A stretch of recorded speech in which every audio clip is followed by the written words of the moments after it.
Hola a todos, bienvenidos a otra lección en video de PrepMed. En este video vamos a hablar de las valvulopatías y en concreto de las valvulopatías del corazón izquierdo. Por lo tanto, estas son estenosis e insuficiencia aórtica y mitral. El de los defectos valvulares es un tema denso y particularmente importante, no solo para la práctica clínica, sino también para la competencia de especialidades. De hecho, no solo la cardiología en general, representa una de las materias más solicitadas. En el 2021, las valvulopatías han sido el tema de revisión de las guías de la Sociedad Europea de Cardiología. Por lo tanto, es probable que en este año también jueguen un papel importante en la competencia y en los siguientes años posteriores. Así que comencemos. Las valvulopatías se dividen en dos macroáreas, estenosis e insuficiencia. En la estenosis se produce un estrechamiento del ostium valvular que impide el correcto paso de la sangre desde la cámara anterior a la posterior, desde la aurícula al ventrículo. En el caso de insuficiencia, sin embargo, la válvula que no es perfectamente contingente provoca una regurgitación retrógrada de sangre. La cardiopatía valvular suele presentarse de forma aislada, pero también pueden coexistir múltiples defectos valvulares en diferentes válvulas. Por ejemplo, frecuentemente estenosis mitral asociada a estenosis o insuficiencia tricuspidia. También sobre la misma válvula. Un ejemplo típico es la bicúspide aórtica, donde la válvula aórtica, en lugar de tener tres cúspides, tiene dos. Y esto la hace más propensa no solo a la insuficiencia, sino que también la hace propensa a la estenosis, ya que se desgasta más fácilmente. La estenosis mitral es un estrechamiento del ostium de la válvula mitral que provoca un paso reducido de sangre durante la diástole, desde la aurícula izquierda hasta el ventrículo izquierdo. Entonces, la etiología más frecuente todavía hoy, sobre todo en países de vía de desarrollo, es la asociada a la fiebre reumática o enfermedad reumática, que de hecho es una enfermedad muy rara en nuestro medio. La fiebre reumática provoca una fusión característica de las comisuras y engrosamiento de las valvas, y en los países industrializados incluso puede asociarse a una degeneración valvular calcificada, que sin embargo está muy relacionada con la edad. La estenosis mitral se desarrolla con el tiempo. A la infección, el paciente puede presentar la llamada facies mitral, que es caracterizada por un color púrpura en las mejillas debido a la vasodilatación e hipoxia crónica típica de la hipertensión pulmonar severa. A la palpación se perciben el primer y el segundo tono y el enganche del ventrículo derecho. Sin embargo, los hallazgos más típicos son los auscultatorios, que permiten destacar varias cosas. El primer aumento del tono aumentado, por el cierre brusco de los flaps valvulares estenóticos. También hay una apertura brusca de la válvula, o sea, apertura a presión, por la protrusión de las aletas hacia el ventrículo cuando la glándula se vuelve a abrir. Y está el soplo diastólico, que está escuchado en la punta, y este refleja baja frecuencia, descrescendo, crescendo, con forma típica de reloj de arena. La ecocardiografía representa la técnica de elección para el diagnóstico. De hecho, esta permite evaluar la gravedad de la estenosis, que se define por una reducción del área del ostium valvular en menos de 1,5 centímetros cuadrados y las características hemodinámicas. Usualmente, para el manejo de rutina, el eco transtorácico es suficiente, pero si no lo es, se puede utilizar el eco transesofágico, especialmente en el sitio preoperatorio, lo que permite tener una idea más clara de la anatomía de la válvula y la posible presencia de trombos en la aurícula izquierda. En el caso de pacientes asintomáticos, si existe discrepancia entre la sintomatología y la gravedad de la estenosis, se recomienda entonces una prueba de esfuerzo, que esta es la fase 2. Estas pruebas le permiten orientarse en el proceso terapéutico. Sin embargo, también suelen tener lugar el EKG, que permite evaluar la presencia de fibrilación auricular o signos de agrandamiento de la aurícula izquierda por un agrandamiento de la onda P o del ventrículo derecho con desviación del eje del corazón hacia la derecha. También está la radiografía, que puede mostrar un doble perfil a lo largo del borde cardíaco, ya sea con el índice de dilatación auricular o signos de edema pulmonar con las estrías B de Kerley. Y el cateterismo cardíaco, por último, es un examen invasivo que puede ser útil en el preoperatorio. La terapia médica en las valvulopatías no es decisiva. Se pueden utilizar los siguientes: diuréticos, bloqueadores beta, antagonistas de calcio no dihidropiridínicos e ibabardina para mejorar los síntomas. Si el paciente presenta fibrilación auricular, es recomendable instaurar tratamiento anticoagulante con antagonistas de la vitamina K, eso sí, manteniendo el INR entre 2 y 3. Es importante subrayar que, según las guías más recientes, si bien los nuevos anticoagulantes orales son los preferidos para la prevención del ictus en pacientes con insuficiencia mitral, estenosis e insuficiencia aórtica, no se recomiendan el estenosis mitral, dada que hay una falta de evidencia que justifica su uso. Hay dos posibilidades de intervención. Está la comisurotomía mitral percutánea. Se ingresa a la periferia con un catéter, se llega a la aurícula derecha. Luego, a través del tabique se llega a la aurícula izquierda, se inserta en el ostium valvular y se infla el balón que separa las comisuras. También está la cirugía, que puede ser comisurotomía quirúrgica, pero solo en centros que están altamente especializados o de recambio valvular. La elección entre un tipo de intervención u otro tipo es compleja, pues se deben tener en cuenta varios factores. El procedimiento percutáneo generalmente se prefiere si con características clínicas favorables, por ejemplo, un paciente joven sin fibrilación auricular permanente o hipertensión pulmonar severa, y características anatómicas favorables, que son valoradas principalmente por ecografía, con lo que se construye una puntuación ecográfica, y si la puntuación es inferior a 8, hay indicación para el procedimiento percutáneo.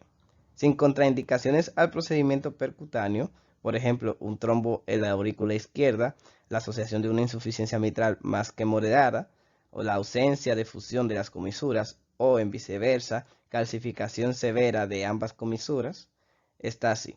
Si no se cumplen estos criterios y no existen contraindicaciones o riesgo quirúrgico grave, se remite al paciente para cirugía, por lo general, reemplazo de válvulas. La operación está indicada para pacientes con estenosis mitral severa, por lo tanto con un área valvular de menos de 1,5 centímetros cuadrados. Pero hay varias preguntas a hacerse. La primera es: ¿el paciente es sintomático? Si es así, usted es candidato para la cirugía. ¿Cuál cirugía? Depende de las características del paciente. La segunda pregunta a hacerse es: ¿el paciente está sintomático pero tiene un alto riesgo embólico? Por ejemplo, alguna fibrilación auricular de nueva aparición, o si tiene algún alto riesgo de descompensación hemodinámica, como una presión sistólica en pulmonar en reposo superior a 50 milímetros de mercurio. Y en caso afirmativo, entonces, cirugía. Si no, queda una última posibilidad.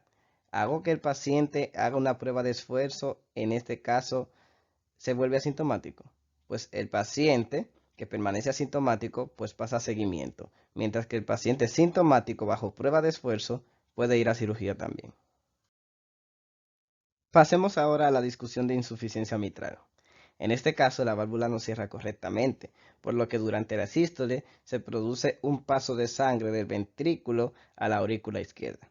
Esta es la segunda enfermedad valvular más frecuente después de la estenosis aórtica, y la clasificación y etiología es un poco más complicada en este caso. De hecho, debemos distinguir entre formas primarias y formas secundarias. En las formas primarias hay daño directo al aparato de la válvula, y la causa más frecuente o las causas son enfermedad reumática o fiebre reumática y el prolapso mitral. En las formas secundarias, sin embargo, el daño no es a nivel del aparato valvular, sino de la aurícula o del ventrículo, que por diversas causas, por ejemplo, infarto agudo de miocardio o fibrilación auricular, sufren dilatación.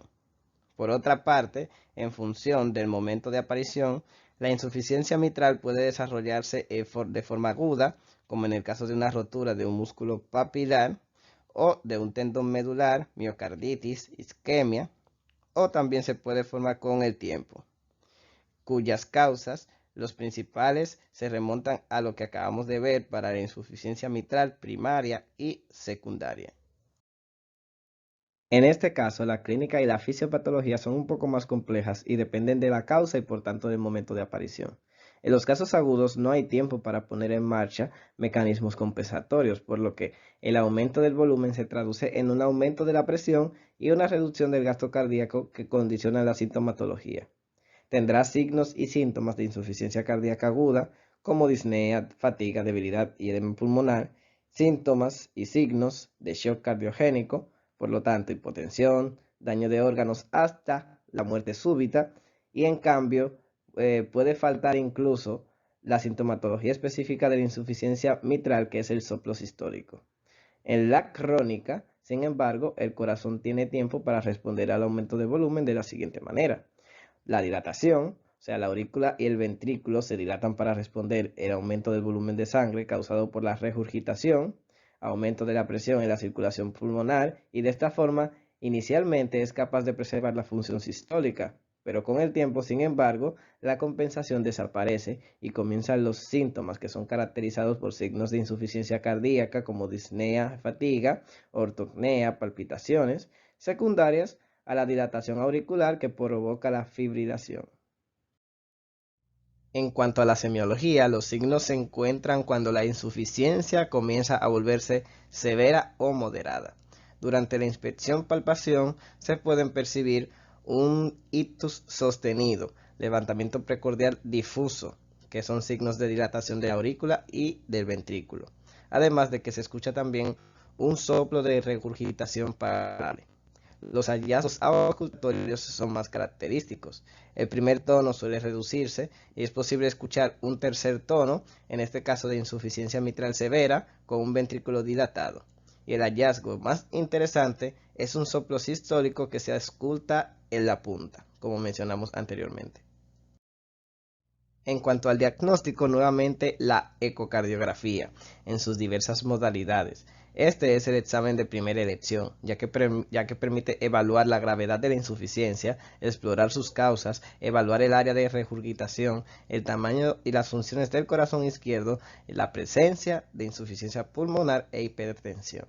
Las guías también recomiendan realizar una resonancia magnética cardíaca si el endocardio deja dudas, sobre todo en cuanto a la cuantificación de los volúmenes de la aurícula y el ventrículo izquierdo, y una prueba de esfuerzo si hay discrepancia entre el grado de insuficiencia y los síntomas del paciente.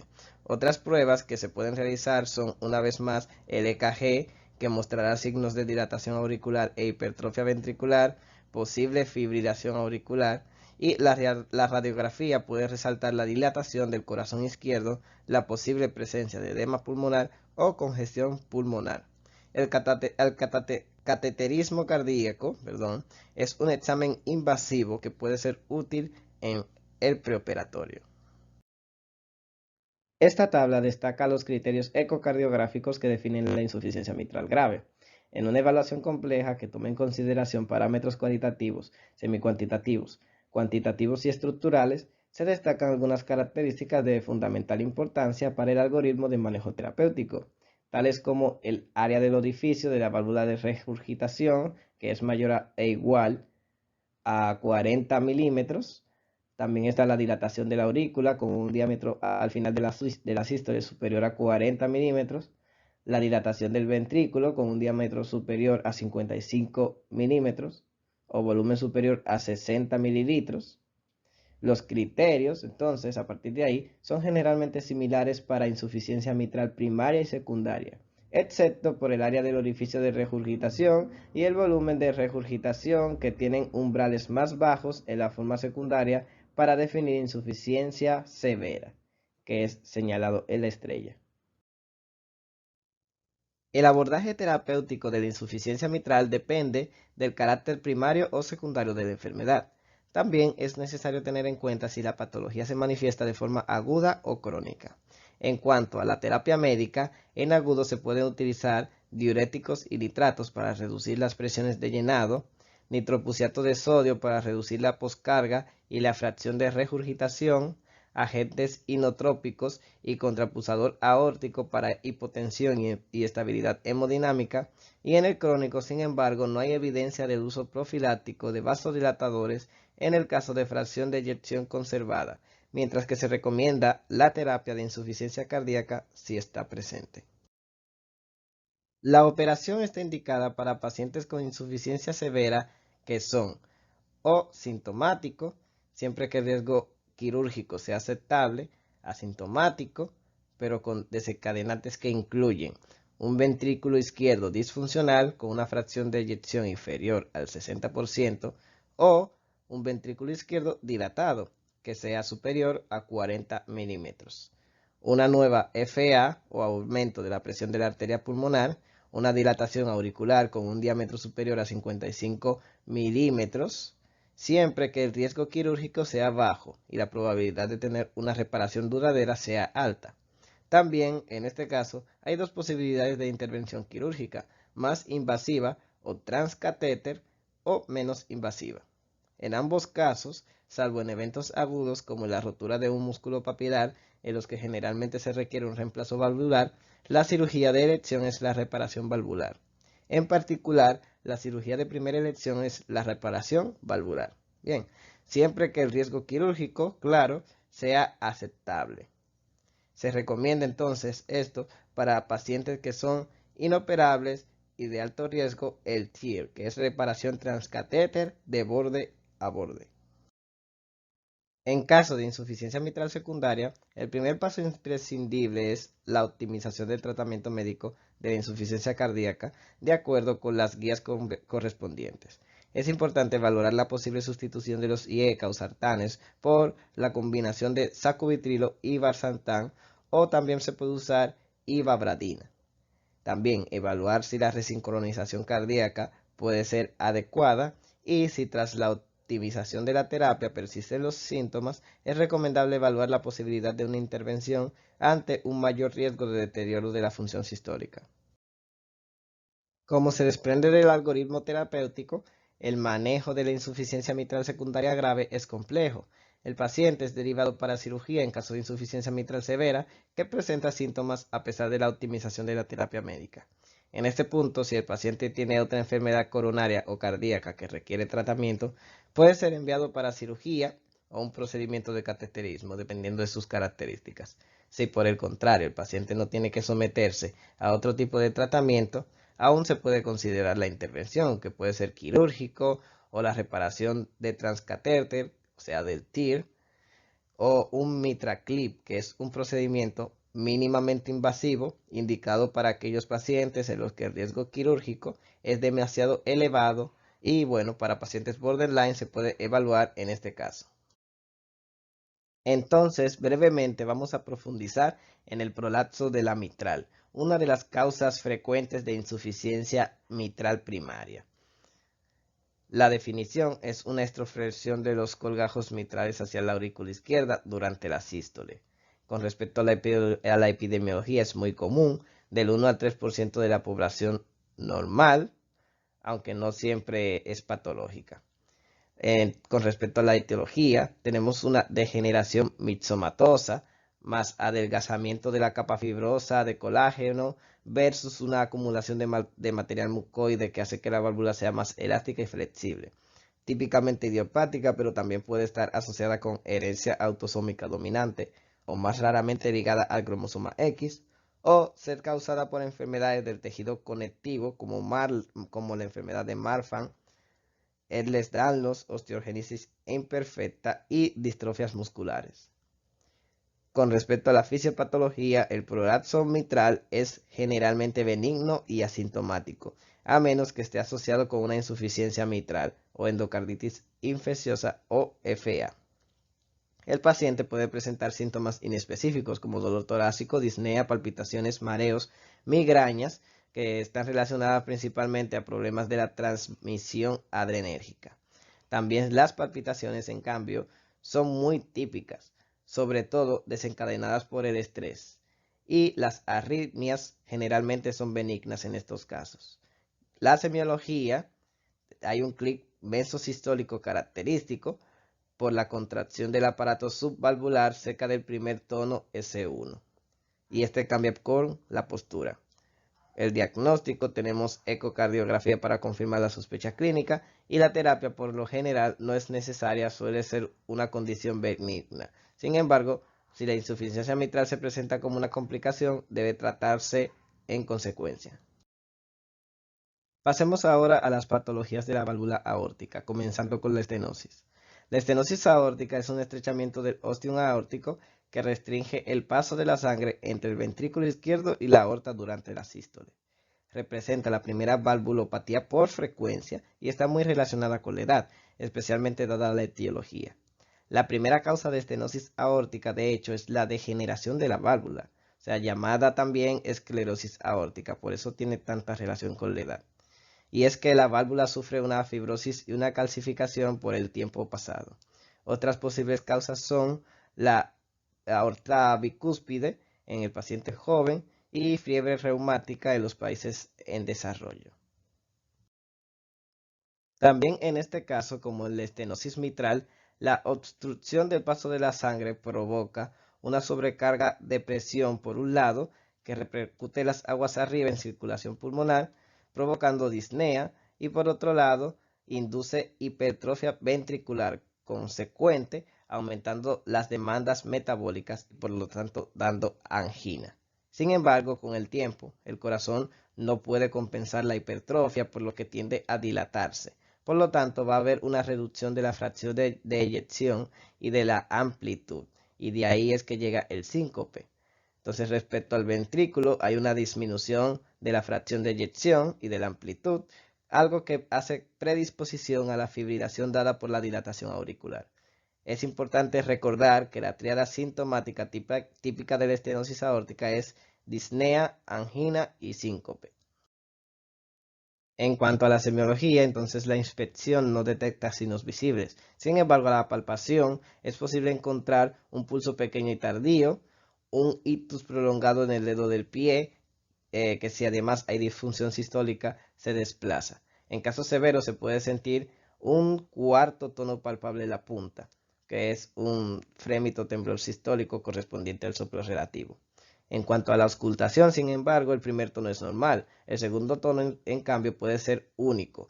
Depende de que se produzca un retraso en el cierre de la válvula aórtica, que coincide con el cierre de la pulmonar, fusionándose los dos componentes. En todas las circunstancias, tener un segundo tono normalmente dividido conduce a la exclusión de estenosis aórtica severa.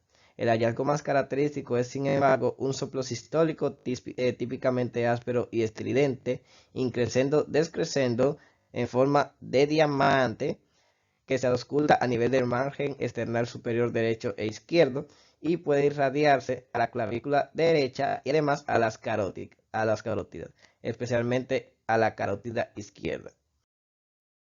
Como en todas las valvulopatías, la ecocardiografía es el examen de primer nivel.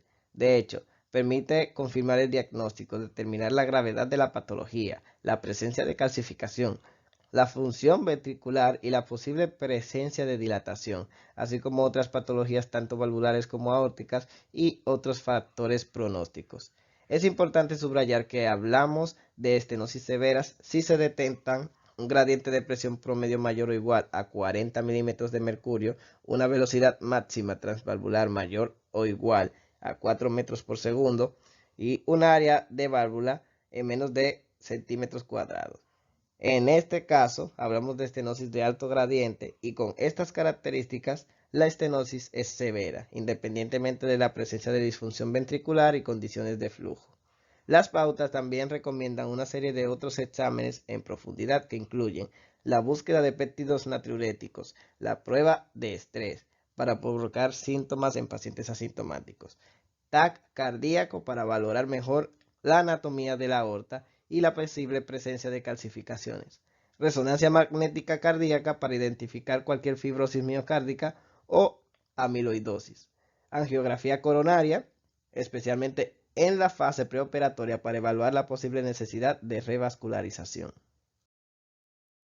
Es importante subrayar que en la estenosis aórtica, la terapia médica no afecta la historia natural de la enfermedad. Sin embargo, está indicado para el tratamiento de la insuficiencia cardíaca y la hipertensión, prestando mucha atención a la titulación de los antihipertensivos, especialmente los vasodilatadores para evitar la hipotensión sintomática. Los inhibidores de la ECA pueden ser útiles, tanto en el desarrollo de los síntomas como después de la cirugía, siempre que se lleve a cabo un control cuidadoso de la presión arterial. Además, se recomienda la terapia antitrombótica, especialmente después de la cirugía percutánea. La operación se recomienda en pacientes con estenosis aórtica severa, que son sintomáticos, o si son asintomáticos con disfunción ventricular. Por lo tanto, una fracción de eyección inferior al 50% o que son sintomáticos en la prueba de esfuerzo. En este punto, dependiendo de las características del paciente, existen dos posibles abordajes: el reemplazo de la válvula quirúrgica o la percutánea, donde a través de un catéter insertado transfemoral se implanta una nueva válvula. En general, la cirugía se prefiere para pacientes jóvenes menores de 75 años, cuánta juventud, y con bajo riesgo quirúrgico, mientras que el abordaje percutáneo se refiere para pacientes de edad avanzada con alto riesgo quirúrgico o considerados no aptos para la cirugía. En casos límite, la elección de un procedimiento u otro depende de las características clínicas, anatómicas y del procedimiento. La presencia de condiciones cardíacas concomitantes que requieren tratamiento. Por ejemplo, se refiere a la cirugía en pacientes con bicúspide aórtica o aorta bicúspide o con otra enfermedad valvular grave concomitante o trombo aórtico ventricular izquierdo, mientras que se forma por el percutáneo, la cirugía percutánea en pacientes que han recibido radiación torácica o tienen aorta de porcelana, deformaciones severas, etc. Bien, pasemos ahora a la última valvulopatía del corazón izquierdo, la insuficiencia aórtica. En este caso, la válvula es incontinente y esto provoca una regurgitación de sangre desde la aorta hacia el ventrículo izquierdo durante la diástole. Al igual que la insuficiencia mitral, la insuficiencia aórtica también puede ser primaria o secundaria y puede tener un desarrollo crónico o agudo. Las causas crónicas son mucho más frecuentes que las agudas. La causa principal es la degeneración de la válvula y la raíz aórtica, que puede o no estar asociada con aorta bicúspide. También se puede tener una degeneración mixomatosa de la válvula, como ocurre por ejemplo en enfermedades de tejido conectivo, como la enfermedad de Marfan o Ehlers-Danlos, y entre otras causas se citan endocarditis infecciosa, fiebre reumática, trauma, aneurismas de la aorta torácica, defectos del tabique ventricular, en lo que respecta a los niños. Las causas agudas, en lo que respecta también a los niños, son menos frecuentes, entre estos endocarditis. La regurgitación provoca una sobrecarga de volumen. También en este caso, la fisiopatología y la clínica dependen del momento de aparición. En la IA aguda, el ventrículo no tiene tiempo de dilatarse, por lo que aumenta la presión, que afecta, como quien dice, aguas arriba. Esto causa edema pulmonar agudo y disminución, del gasto cardíaco. Entonces, esto causa también disnea, fatiga, debilidad, edema, choque cardiogénico e hipotensión y daño a órganos multisistémicos. En la IA crónica, la hipertrofia y la dilatación ventricular permiten el mantenimiento de la presión y el gasto cardíaco. El cuadro, por tanto, permanece asintomático durante años hasta que el paciente se descompensa, llegando al desarrollo insidioso de los síntomas: disnea de esfuerzo, ortopnea, disnea paroxística nocturna, palpitaciones, dolor torácico, especialmente por la noche, endocarditis, y esto también da una predisposición a infecciones bacterianas, y estos pacientes tienen fiebre, anemia, pérdida de peso y fenómenos tromboembólicos. La semiología de la insuficiencia aórtica crónica es extremadamente compleja y llena de signos. Entre los hallazgos, para recordar, mencionamos unos signos que son muy raros, que son los de Muset, Quinker y Müller. A la palpación también recordamos ciertamente el pulso de Corrigan, que es un pulso típico de insuficiencia aórtica, chocante e hiperkinético. Según el segmento que se describe pulsante, se dirigen también otros signos específicos. Incluso en la auscultación los hallazgos son numerosos. El segundo tono suele ser fuerte, agudo y tiene un chasquido. Una gran peculiaridad de la insuficiencia aórtica crónica es la presencia de varios soplos. El soplo característico de IA es un soplo diastólico de alta frecuencia decreciente que se escucha a nivel del 3 o cuarto espacio intercostal. Sin embargo, también hay un soplo sistólico por desbordamiento de sangre regurgitada que es expulsado durante la sístole. Finalmente, mencionamos el soplo de Austin Flint, también como soplo diastólico, que se ausculta en la punta, o sea, en el foco mitral, debido precisamente a que el reflujo en diástole determina el cierre parcial de los colgajos mitrales. Entre los signos que podemos auscultar mencionamos el signo de Traub, un soplo de pistola que se percibe a la auscultación de las muñecas femorales. En la insuficiencia aórtica aguda, con respecto a la semiología, tenemos que la inspección o palpación, un soplo sistólico asociado a insuficiencia cardíaca y shock, más taquicardia, extremidades frías, grietas pulmonares, baja presión, y a la auscultación tenemos un primer tono ausente, un tercer tono presente, un soplo diastólico, más o menos, y como hablamos anteriormente, también tenemos el soplo de Austin Flint, que es muy común en insuficiencia aórtica aguda. Una vez más, la ecocardiografía es el principal examen en el diagnóstico de la insuficiencia aórtica. De hecho, este permite evaluar la anatomía de la válvula, cuantificar la regurgitación, evaluar los mecanismos subyacentes a la propia regurgitación, definir la morfología de la aorta, la dilatación del ventrículo izquierdo y proporcionar indicaciones útiles para la cirugía. Como exámenes de segunda línea, las guías sugieren la resonancia magnética en caso de que la eco sea de poca importancia, o la tomografía computarizada cardíaca para estudiar la dilatación aórtica, especialmente en la fase preoperatoria. También se realizan ecocardiogramas que permiten evaluar las anomalías de repolarización, la hipertrofia del ventrículo izquierdo y la dilatación de la aurícula derecha. También es posible observar una inversión en onda T y un descenso del segmento ST en las derivaciones precordiales. En la radiografía se puede destacar cardiomegalia, relación de la raíz aórtica y cualquier signo de edema pulmonar e insuficiencia cardíaca. La angiografía coronaria es un examen invasivo que puede desempeñar un papel en el preoperatorio también. En esta tabla destaca los diversos parámetros que definen la insuficiencia aórtica grave. Entre ellos está una área de regurgitación efectiva superior a 30 milímetros cuadrados, un volumen de regurgitación superior a 60 mililitros por latido y una dilatación del ventrículo izquierdo. El tratamiento médico de la insuficiencia aórtica se basa en inhibidores de la ECA o dihidropiridinas para mejorar los síntomas. Por otro lado, los inhibidores de la ECA, los sartanes, que son los bloqueadores de receptores de angiotensina, y los bloqueadores beta, se recomiendan para el tratamiento de las insuficiencias cardíacas o de la hipertensión que también permanecen en el posoperatorio. Finalmente, para pacientes con bicúspide aórtica y dilatación de la raíz aórtica o aorta ascendente, se recomiendan beta bloqueantes y sartanes también. La cirugía está indicada en pacientes con insuficiencia aórtica severa sintomática, pacientes con insuficiencia aórtica severa asintomáticos también, siempre que tengan una fracción de eyección reducida, menos del 50%, o una dilatación ventricular mayor de 50 milímetros, y algunos estudios sugieren que este valor debe corregirse teniendo en cuenta la superficie corporal del paciente, para lo cual en este caso se utiliza el corte de 25 milímetros cuadrados. La cirugía también es para pacientes sintomáticos o asintomáticos que deben someterse a otra intervención en el corazón, como un injerto de bypass de arteria coronaria o una cirugía de aorta ascendente o de otra válvula.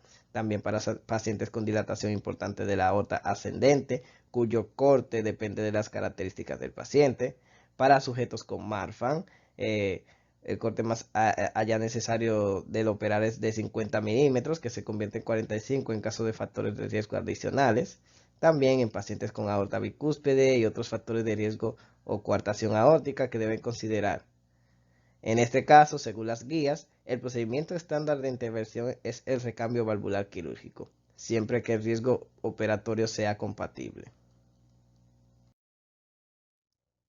Hemos llegado al final de nuestro resumen sobre la enfermedad de válvula cardíaca izquierda. Entonces vamos a retomar algunos conceptos claves, ya que esta exposición fue bastante larga en este caso y siempre será larga en este tipo de temas. Entonces, desde el punto de vista epidemiológico, la valvulopatía más frecuente es la estenosis aórtica seguida de la insuficiencia mitral. Las causas más frecuentes de valvulopatía son la enfermedad reumática, sobre todo en los países de vía de desarrollo y especialmente en lo que se refiere a estenosis mitral, y otra causa es causa degenerativa debido al envejecimiento de la población. Para las insuficiencias es importante distinguir entre causas primarias y secundarias y entre causas agudas y crónicas. Y esto es especialmente cierto para la insuficiencia mitral, mientras que para la insuficiencia aórtica las formas crónicas son mucho más frecuentes. Para recordar la clínica, entonces intentemos simplificar al máximo algunos conceptos de fisiopatología.